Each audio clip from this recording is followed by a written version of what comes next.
And we're back. Welcome to Taste Test Live. I am Damien Lamar, host, along with Blue Franswa, my co-host, and MJbaker. Hello. That sounds nice. She always sounds nice. All right. And joining me and us in the studio today is our guest this week, Mr. JazzWalker. Thank you for having me. I appreciate it. You're welcome. I'm sorry I'm so formal. I would say Mr. I introduced Mr. Moses Sumney, like an artist on the radio show when I'm talking. I always put Mr. out of respect. Yeah, it's all good. I'll call you Mr. Yeah, okay. Yeah, you can call me Mr. A lot of respect. Yeah. So Jazz is a filmmaker. He's also a voice actor and an actor. And on your Twitter profile, you said that you're a procrastinator of all things. Do you procrastinate a lot? So much. Is that like an illness, or is it just something that you just do? I think it's just something I do, but I think it's just an artist thing. Because, a lot of artists, we like to procrastinate. And like when I put that on my Twitter, and I also put it on my Facebook, I put it on everything on social media. It was like I was calling myself out. Because it took me, so I shot the short film about 1.5 years ago. And it could have been done in such a shorter time, but I procrastinated. Yeah. Okay. Out of like fears and stuff, like, you make something that you put your heart into and you want it to be good. And like I was giving myself so many excuses on like not finishing it. Right. And now given like I moved to Atlanta, that was a little different, but you can get settled in like, in a new city in about a month or two. So we're talking about 1.5 years from when I started. If you're a person like you, like you're the kind of person that like can venture out, you like culture, you like art, you find your way. You went to Atlanta for obviously an intention, right? You made an intention. Absolutely, yeah. So what led you to Atlanta? Well, I lived in Jacksonville for about 17 years. And 17 years. It's crazy to think about that. And like, I had just turned 30 at the time. And I was like, I want something new. I want to go where the action's at. And so it was either Atlanta or LA. Yep. And, I went to visit LA twice at that point. That's the very same year, actually. And I love LA. It's a great place to visit. Great place to visit. I have to agree. But the culture was so different. Very. And I was like, I don't know if I could live in this culture. Because it's like, when I mean like different, like you'll talk to somebody on the street and they'll talk to you about their day and they'll be like, I went shopping and then I did a line and then I went to the Starbucks and it's like, hold on, you did a what? Yeah. And these aren't lines that you learn for a movie. Yeah. Yeah, it's very white line casual in that area to, do recreational things. So I was like, I don't want to be around that. So I was like, well, Atlanta is close.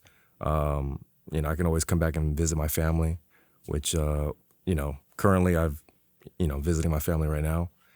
And also my friends. Yeah. And I just, I love Jacksonville. I didn't leave, because I didn't like Jacksonville. Like, very much still love Jacksonville.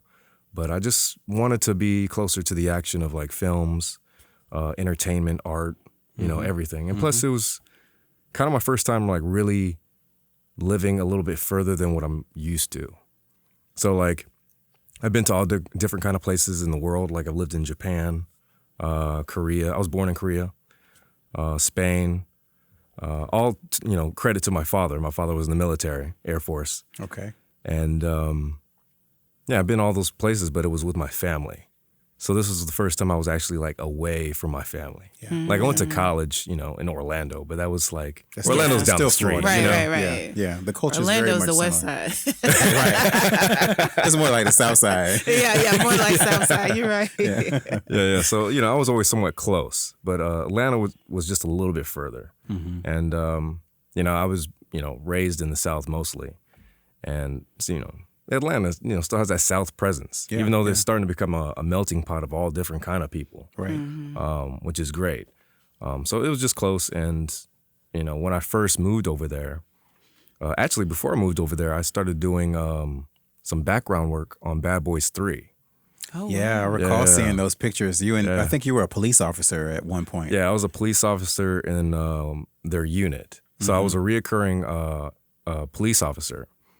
within like Will Smith and Martin Lawrence's unit. So every time you see like a group of cops next to them, which is their unit, I'm in that group. Okay. So there's and this is not giving away any spoilers of the movie or anything like that, but there's like obviously some scenes at the police station, but then there's some scenes at a bar where we're all hanging out for a special event.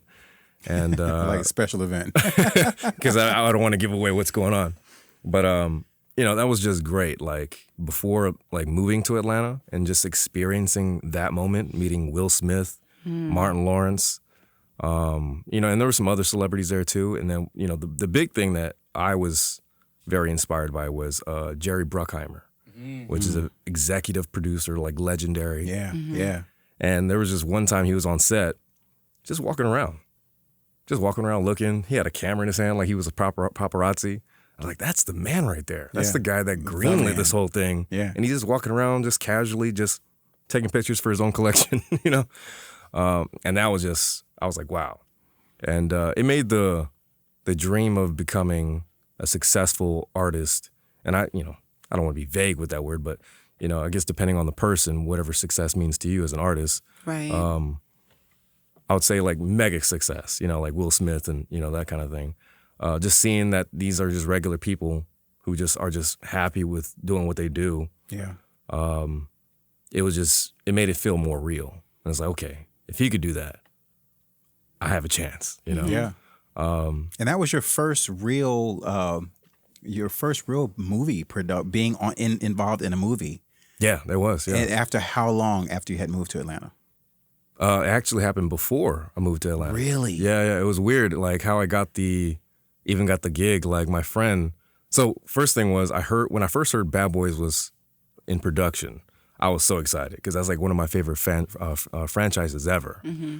And I was like, man, I wish I was in Atlanta right now. I would definitely try to be on that set. And so, you know, I kind of forgot about it. And then my friend sent me an article saying that they were looking for extras for a particular scene. And I was like, you know what? It'd be nice to, you know, right? It'd be nice to apply and see where that goes. If I don't get anything, it's all good. But if I do, that means it gives me a chance to go to Atlanta, check it out, you know, look for apartments or whatever, you know, kind of use I think that was the last time I saw you because you were telling me you were going and you're going to look for a place. And yeah. We talked briefly, like real quick. Yeah. And yeah, so I applied, and next thing you know, I get an email back in about like 30 minutes. And they're like, we think you would be great for a reoccurring police officer role. And I was like, what? I was like, I'm down, you know, so. I mean, because that's like in the door, like you're there. Right, you're on the set. Exactly. And so they were like, they needed me for like 5 days. So I was thinking, man, I got to go back and forth like that. But I was like, this is Will Smith and Martin Lawrence. Yeah. And nobody thought they were going to do a third movie. Like the last movie previous of that was 16 years ago. Right. Yeah. So for them to actually do a third one now, I was like. And then you're in it. Yeah. And I was just like, wow, man, this is great. And then to be on set and then see Will Smith walk in, I was like, wow, this is it. This is really, these are the guys. Because when I saw them both together, that's when it really hit me. Because I was like, what? I felt like my world was very surreal. Yeah. Because you're used to seeing these characters, you know, on screen. But to see them in their costume or their wardrobe in person and like acting with them, it was just like, this can't be real. Yeah. You know? Yeah. That's what's up, man. Yeah, Congrats. No, thank you. So when is the movie scheduled to come out, be released? So Bad Boys 3 comes out on January 17th, 2020. So early birthday present for me. Yeah. Oh, yeah. Your birthday's coming, yeah. Mm-hmm. Okay. So it's coming up pretty soon, couple months, yeah. You excited? Oh, I'm very excited. I hope I make the cut. You're going to be a part of the world, the red carpet? You know, it's funny. So at that time, I'll be in London. Or not London, but in the UK, near London. Okay. And if you don't mind sharing your details. Well, I'm just going to be there because I have a girl. Oh, he got a... Wait, I'm sorry. All of a sudden, now MJ's speaking. Her hand is going up in the air. Oh. Guess you don't have to ask if he's single now. I wasn't going to ask him. Not on. I'm sorry, Jazz. You're such a letdown. I'm so sorry. So you got a boo thing all the way. She can't. She's across the ditch too. I mean, she. Wow. But it's also to just kind of like experience. I've never been to the UK, so this would be my first time going. I'm gonna be there for a month, and You're gonna see the UK through her eyes. Have her take you So around. is she Yeah. British? Is she from there? Yeah, she's from there. She's from there. Okay. Yeah. How did y'all meet? I mean, I'm just. Oh no, it's a problem. How did y'all meet? Okay. No, it's a problem. So there was this event in Atlanta called Dragon Con, which Yeah. is like, I don't know if anybody's heard of it. It's just pretty much a lot of like, it's just like, your modern day fandoms.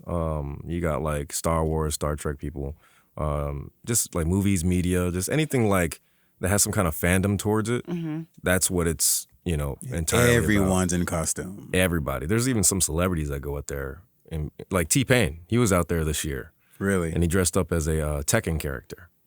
And I got to see him, and I was just like, this is amazing. Yeah, crazy. Yeah. And there was a WWE wrestler out there. He goes there every year and dresses up. And, it's just a great time. The last time I was in Atlanta, Dragon Con was going on, and it was crazy. It It's was amazing. out by the Ferris wheel, and there's it's just like everybody everywhere was in costume. Everybody's in costume. And it makes you feel like, if you're in normal clothes, it makes you feel like you're out of place. Right. Like something's wrong with you or something. Yeah. You Like, know? why are you here? Yeah. Who are you, Normie? Yeah. You know? Right. But All right. So you're gonna miss let's- you're gonna miss the red carpet premiere. He'll be in London with his booth on. He was just getting to the juicy part about how he met his boo. Oh yeah. Oh, yeah. So we met at Dragon Con, and we just kept in touch, and then we just realized we had so much in common. And she's also a Scorpio, which is interesting because two Scorpios, like, that usually never works. No, it's like yeah. okay. That's like waves colliding. That's not good. We're gonna have you back on in early February, and we'll see how your trip was. Oh, yes, sir. Absolutely. Yeah. Yeah.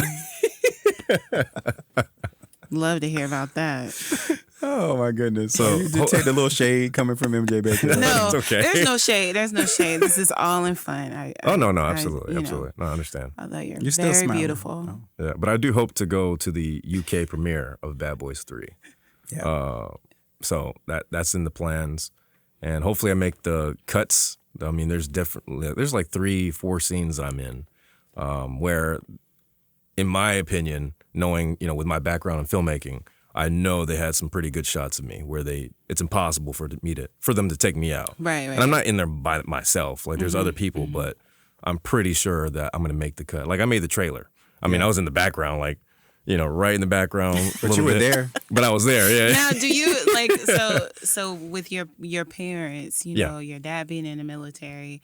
So was he accepting? Were they accepting of because the military is pretty regimented, and as an artist, you kind of like we're kind of flaky sometimes. So do you and your dad get along? I mean, collaborate. Does he understand the artistic side of you being a military guy? It's interesting. So with my dad and just my family in general, I don't think it's necessarily like a military thing. Like, at first, they're supportive to an extent, but they just want to make sure that I'm like, can make a living doing it. Yeah. And so it was getting to a point where I was getting a little older, in his perspective, where he was just like, you should try to have like a plan B, try to have something, I guess, that makes good money while trying to pursue your art life. And, we butt heads on that aspect. And it's interesting because my dad is actually a musician. Oh, wow. So it's funny, like, my whole family has some kind of artistic background. Like, my mom was a dancer when she was So younger. it's their fault. It's their fault. It's their fault. They planted genetics, that in man. you. It's genetics. Yeah, Yeah. My Okay. sister's an artist. Like, she likes to draw, like anime and stuff like that. And then, my dad, he plays in different bands, guitar player, plays like R&B and funk, just the old school kind of music. So it's interesting to hear from him where he's just like, you just want to try something else. Right. Right. But nowadays it's cool. Like, he, because I'm living in Atlanta. I do voiceovers for a living. I've been doing that for about 8 years. Okay, so let's pause for a second. Yes. Yeah. Because I was gonna get there. We talked in the introduction. We talked about the voiceover work. Yeah. Can you give us a taste? A taste. Yeah, just a taste. Let me see. I don't know how much this is gonna peak. I could do like SpongeBob. Okay, Y'all want me to do SpongeBob? sure. Go for it. All right. He's like dialing it down. Yeah, go ahead. Mr. Krabs! Yeah, it's getting there. I kind of squealed a little bit. Yeah. That was pretty good. Wow. That's good. Yeah. All right. So you do any commercial work as well? I do commercial work, yeah. So that's what I mainly do. Animations I want to get into. So that's kind of in the works, you know. So the whole purpose of like going to Atlanta, I wanted to do all these things: voiceover, acting, filmmaking. But when you do so many things, it's like you can't like focus on one thing. That so it's niche. like, Yeah. right. So I have to like do things one at a time. So All right. So one of the things that you're doing, yes, it's my understanding that you are going to be releasing your very first film yes, on your birthday, yes. which at the time that this podcast airs, it'll be tomorrow. So Wow, happy yeah. birthday. Well, thank you. Happy Thank you so much. Yeah. Yeah. I would be 31. 31. Yeah, Okay. Yeah. All right. Scorpio. So Yeah. tell us about the film's called A Good Morning. Yes, that's correct. And the trailer is a big tease. It's a big tease. It's good, but there's a lot. You can tell there's a lot of drama going on. Set it up for us. What are we to expect? So this film is the whole like theme of the film is dealing with loss, losing somebody, and I've seen a lot of films where they kind of touch on the whole aspect of losing someone. But there's usually some kind of like good ending. And this film, I'm going to let you know right now, it's not necessarily a good ending or a bad ending. It's just a real ending, you know? And so this story was inspired by actually an event in my life and an event in the main actress's life, Blythe Scott. And it was just funny like how we knew each other, and we had actually previously worked on another short film. So this isn't necessarily my first film, but this is like my first film with like dialogue. So my other films I've had are just like short horror films where there's no dialogue. So just really quick, like 3-minute like little films. But this one is like a little bit lengthier. It's about 13 minutes, and it's gonna have like some melancholy kind of like vibes. It deals with depression. So it sounds like a downer already. It's like, who wants to watch that? Well, I mean, in this day and age, there's a lot. I think Yeah. you're touching on something that a lot of people are dealing with Right, exactly. right now, and Yeah. so it's very topical. If that makes any sense. Yeah, like I felt like it was a good time to make a film like this, because I feel like, we have a lot of underlying depression with our loved ones. And, one of the movies that came out recently that kind of made me realize that depression is something that everybody can really relate to right now was Joker with Joaquin Phoenix. Yeah. Everybody's talking about that. Everybody's talking about it. And like my opinion on the film is, I thought the movie was really good, but I didn't think it was a masterpiece. I thought his performance was a masterpiece, but the film itself was good. And when I really thought about it, I was like, I think people love it so much because they see themselves through this character. Right. Like the things he goes through, like the world, society just bringing him down. Like everybody can relate to that. And so I was like, I'm glad I made this film. And hopefully people like it, Yeah. But I wanted to make something that was real to me and to the main actress. And kind of have its own kind of like a unique spin on it as well. So how will it be distributed? So I'm going to release it online this Friday, November 1st. And I was going to do the film festival route, which I still plan to, but it won't be like where I'm not going to put it in like 50 film festivals or anything like that. I feel like in this day and age, like everything's digital. Right. Yeah. Because if you think about it, if I put this in 2 film festivals, maybe 200 people would watch it, But if I put this online, I could probably get 200 people in an hour. Exactly. You know what I'm saying? And I feel like more people, like, you know, like producers out in the world, film producers, will more likely see this film on their cell phone rather than traveling to a film festival that they actually don't even really want to go to. Right. You know?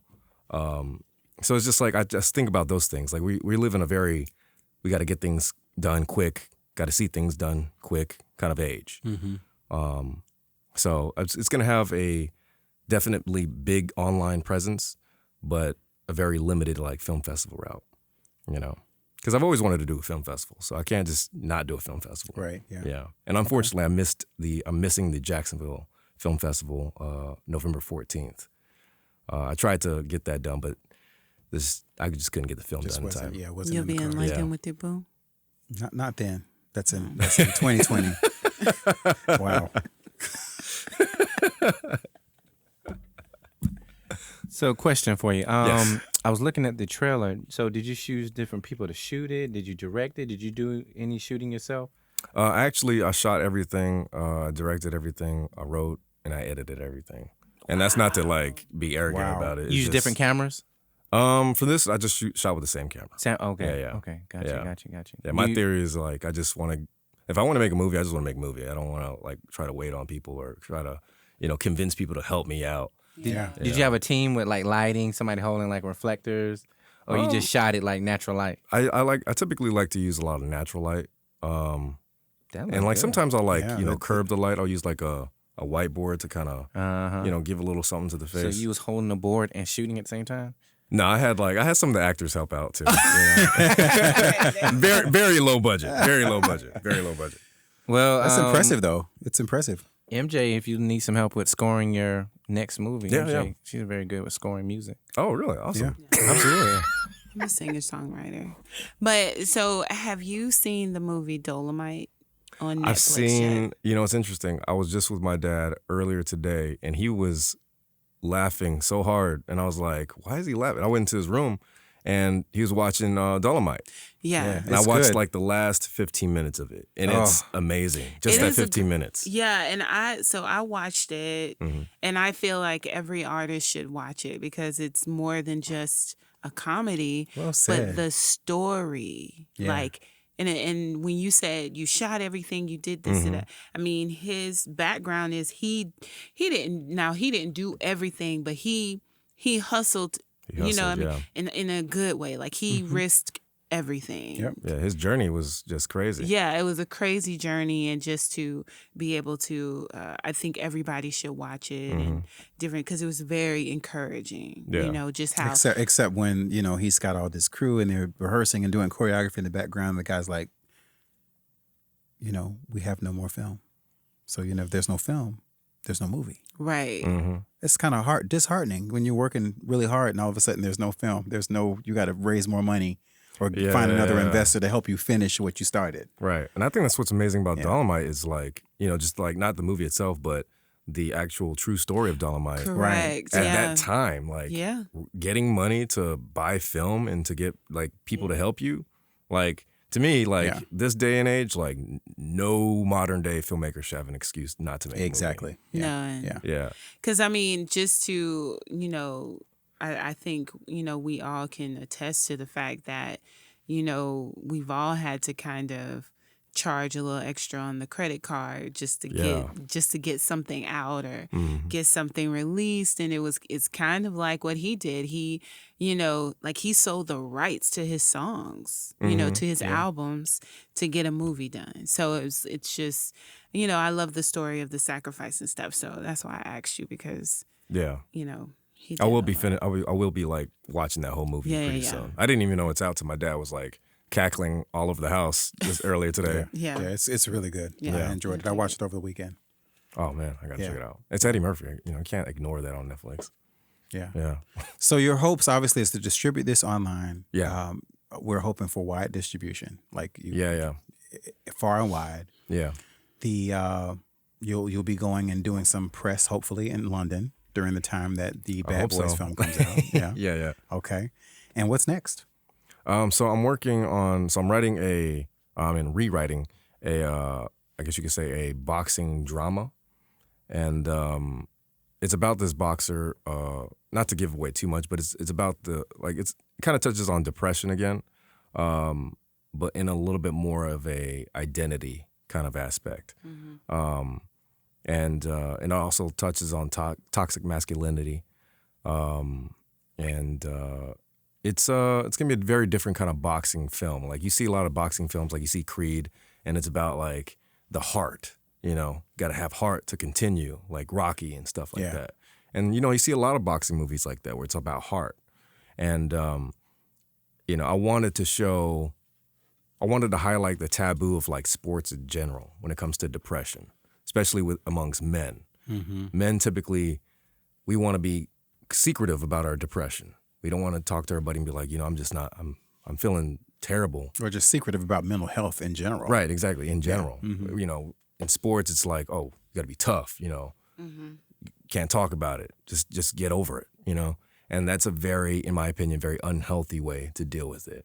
And you hear about, you know, suicide amongst athletes all the time. And I really wanted to touch up on that aspect for boxing.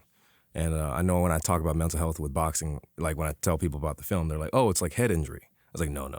It's not that kind of movie. This is strictly internal, not from external. Yeah. You know? Yeah. And hopefully, and that's going to star me, by the way. So I'm going to be in it. I'm actually a boxing instructor in Atlanta. Nice. Buckhead Fight Club. Yeah. Seriously, right now? Yeah, right now. Yeah. Okay. So previously I was boxing a little bit, you know, just like, you know, practicing it. And that's just my nature. I like to like self-teach myself. Like I watch YouTube videos.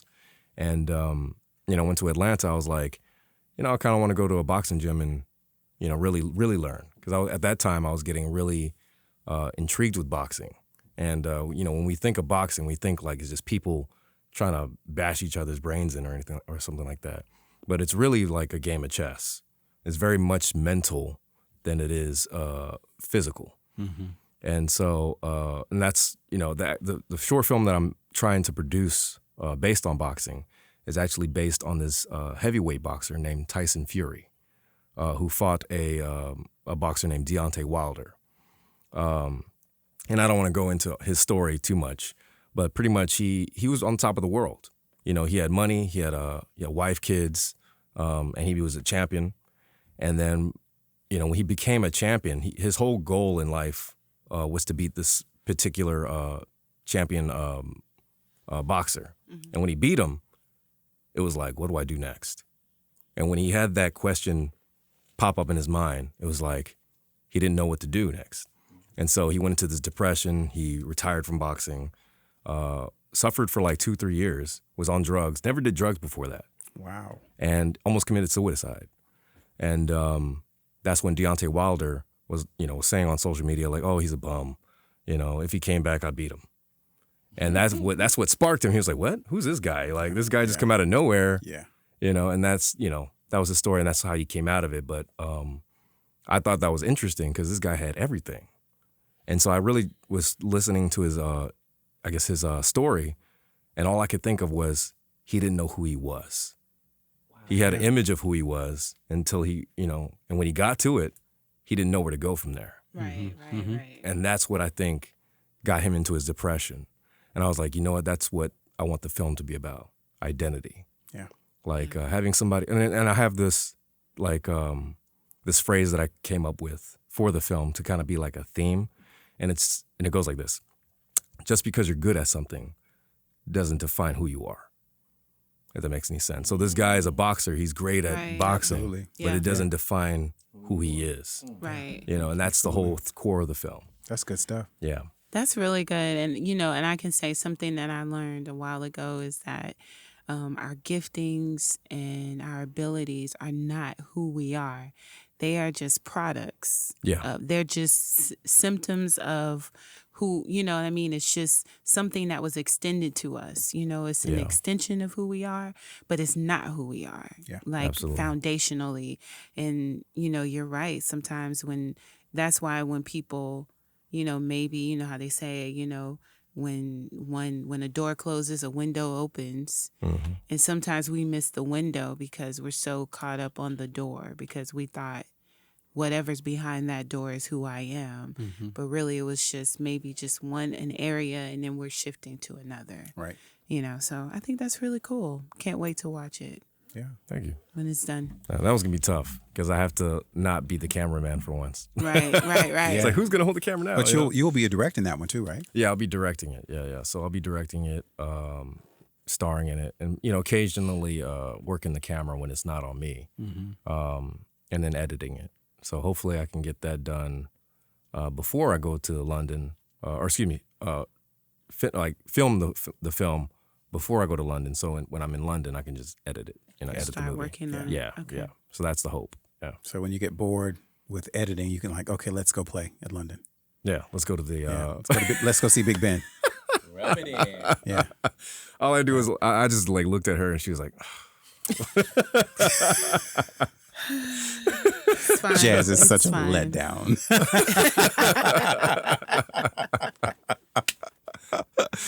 Well, this is good. I really appreciate you taking out time. Oh, no, thank happy you so birthday much. again. Thank you. Yeah, I can't stress enough, but I really hope that this is successful for you and that this film is everything that you want it to be. Thank you. And so it opens much. some crazy doors because they're already opening for you. Yes, I want some windows too. And some she was talking windows. about, There you go. Yeah. There you go. Don't Doors miss the and windows. Yeah, don't miss those. Yeah. No, Windows thank of y'all so much. opportunity and that this is this becomes something just that you'll laugh about. Like, remember that one film I did, so and so and so, and like when you're working in Tyler Perry Studios now that you moved to Atlanta. So we talked about that earlier. We had a segment called Put This in Your Mouth where we talk about all the topics, and we had a little bit of a sidebar because we were talking about Coming to America Part 2 coming back. Yes. And then yes. the fact that, we started talking about Tyler Perry and then his studios, and we had a little bit of a sidebar. I've but been there. It's amazing. You have. Yeah. Do we have enough time to talk about that? Come on, I'll make time. All right. So Talk about it from your eyes. So Yes. here's, everybody listen. Jazz Walker has been on the grounds of Tyler Perry Studios in Atlanta, Yes. Georgia. Yeah. Okay, awesome. Describe it for our people. Yes. So the reason I was there, and this was actually very recent, Chris Pine was partially shooting a film there. And if you're not familiar with Chris Pine, he is Captain Kirk in Star Trek, the modern Star Trek. And so I'm not going to explain I will explain what role I had. It's going to be kind of funny. So on Facebook, I follow some casting agencies out of Atlanta, and one casting agency happened to post a casting for a naked soldier, and You should see MJ's face right now. Don't tease Do me. you want to put a word behind that facial expression right there? Like, Don't tease me, Jazz. Yes, I'll do it. so I saw this casting, and it was paying some good money.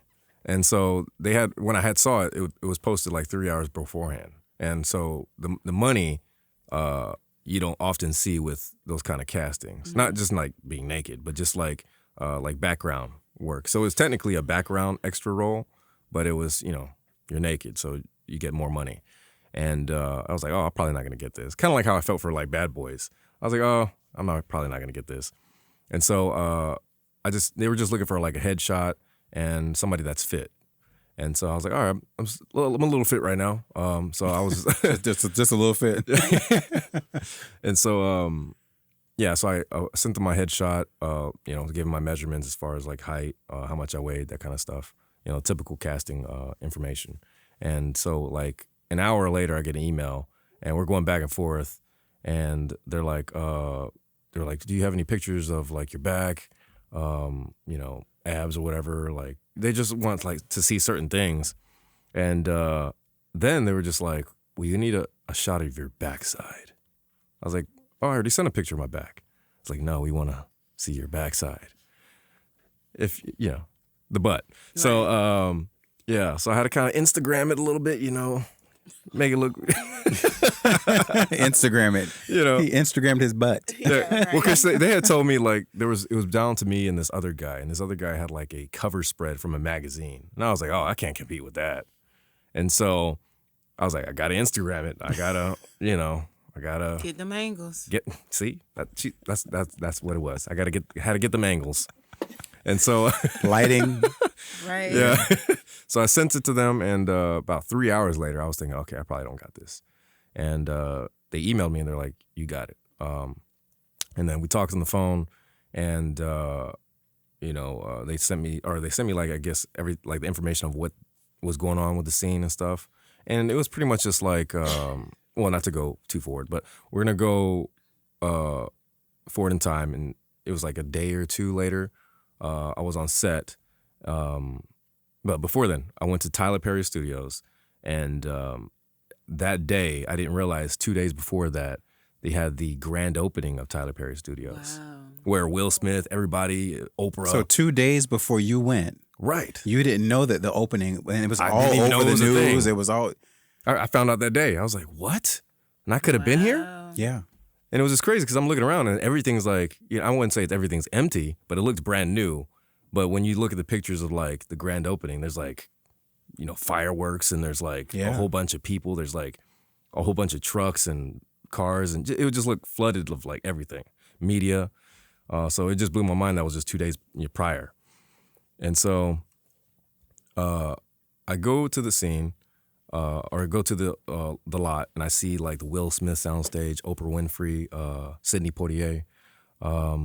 Like, it felt like I was in LA, and it's just very beautiful, and it's as big as they say it is. It's supposed to be twice as big as, or excuse me, not twice, but it's supposed to be bigger than Paramount, Disney, and Warner Brothers put together. Mm-hmm. And it is huge. Mm-hmm. And it was just like, I was like, Atlanta's coming up, and already, like, some of the productions that were at another studio switched over to Tyler Perry Studios. Wow. Bad Boys, for example. Wow. They're doing pickup shots there. Actually, there was a picture that Will Smith released today of him, Martin Lawrence, what's his name? Wesley Snipes, and Eddie Murphy.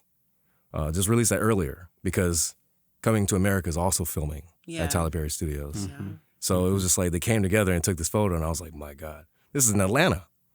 Yeah. Like, this coming up, So in 10 years, I expect Atlanta to be like probably topple LA. Yeah. In a sense, you know. So it was just beautiful and it was great. Wow. Thank you for taking us there. I'm like, you were on the grounds. Yes. It was you amazing. were there. Yeah. Naked.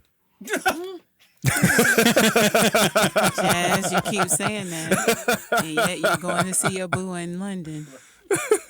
So if you want to see me in the film, which I don't know when it comes out, it's called. I was about to YouTube it. She's gonna see if it's a peek in the trailer. Yeah, it's called Violence of Action. It's like a war movie. Okay. So I'm in a locker room showering. Wow. MJ. Okay. So that was my Tyler Perry Studios experience. You have this effect on her. Like, I've never seen her go on. Like, I think she's glistening now. You okay? I'm fine. You sure? Mm-hmm. Okay. Wow. Okay. Well, on that note, thank you again for your time. No, thank y'all so much. I appreciate it. This was fun. This was very insightful. Insightful. Take one last moment and tell everybody how they can find you, where they can find the film, and all that good stuff. So you can find the film exactly where you can find me, and that'll be either on Facebook, Instagram, or Twitter. I don't dabble in Twitter too much, but I will be posting it there. Yes. Mm-hmm. So on my Instagram, you can find me at _JazzWalker_. And Facebook, you can just type in JazzWalker. And I'll be releasing it on this Friday. And we're going to have a good time with it. All right. Yeah. Congratulations in advance. Thank you so much. Yeah. All right. That'll do it for us, guys. Thank you so much for tuning in to Taste Test Live. You guys have any follow-up questions? You got anything good? Any last party notes, Blue? I'm definitely looking forward to the boxing movie because I love boxing. I love martial arts. Yeah. So, and then I am a big fan of Deontay Wilder. So when that came out, I was disappointed that Tyson Fury beat him. But hearing his story afterwards, because I didn't know about. I heard about him, but I didn't know about the depression and everything that he went through. And then how how it started, and Deontay was like, physically, he could. Like if there was a fight again, I have no doubt in my mind Deontay would whoop him. Yeah. To me, you know. Yeah. Well, like, it was technically a draw. Yeah, People it were was a draw. saying that Tyson Fury won, but like you from said, the looks of it. It was a mental game. Like they were was. like Deontay was. He's brute. Like he's like a tall Tyson. Yeah. And Tyson was mental. Like he was countering those punches and letting him put very all his technical. energy. Right. And so he was kind of like fighting like Floyd Mayweather. With more power though. Right. Yeah. Absolutely. Yeah. Like he was dissecting him, and it was just like so when I was watching the fight, I was just like Deontay, you can whoop him. What are you doing? Yeah. And Tyson is just like and I was definitely when I started researching, I was like, man, he came out of out of depression and stuff like that. Mm-hmm. And he was just saying that he didn't know, exactly, he didn't know what he wanted to do now. And then for him to even put that out there so openly, because I think his wife had did an interview, or she was, like she talked about it, like she witnessed it, and so she gave her side of what happened, and so I was just like, wow, you know what I'm saying. So after he won, I became a fan of him, right? But I definitely wanted Deontay to win. So for you to cover that, me being a photographer and just seeing you in passing, booking Studio 3E, and so I always like to see how people, I'm someone who I don't take photos most so, to say, but I like to say I create photos or create moments. So I was talking to when Tony, do you know Tony Smalageach?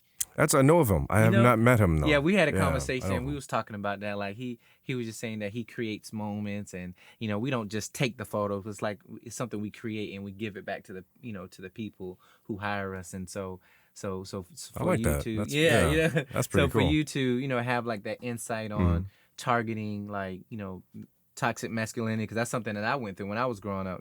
My father was he was a martial art, and he always wanted us to be tough, and he used to beat on us, not in a way where like it hurt us, but like to teach us a lesson. So like when we got tough love kind of right thing, when we get in trouble, he would like hit us and punch us and say, he said, you got to be ready when somebody hit you. It was just like, but you hurting me, Dad. Yeah. But you're the one hitting me. right. Do I have to defend myself against you? What's going on here? So but it taught me a lesson. But in like toxic masculinity is like, we, sometimes, people who are over us as young boys, sometimes they be, they kind of like want us to be too masculine, and they want us to not talk about, our emotions, feelings, and stuff like that. So for you to take that, route, I definitely look forward to, seeing that. So I definitely want to, support, promote, however we can do it. And of course, Damien gonna do his thing and blast it to everybody we know. So it's gonna be kind of cool. Yeah, I'm excited. I sure am. It's your birthday present. Thank you.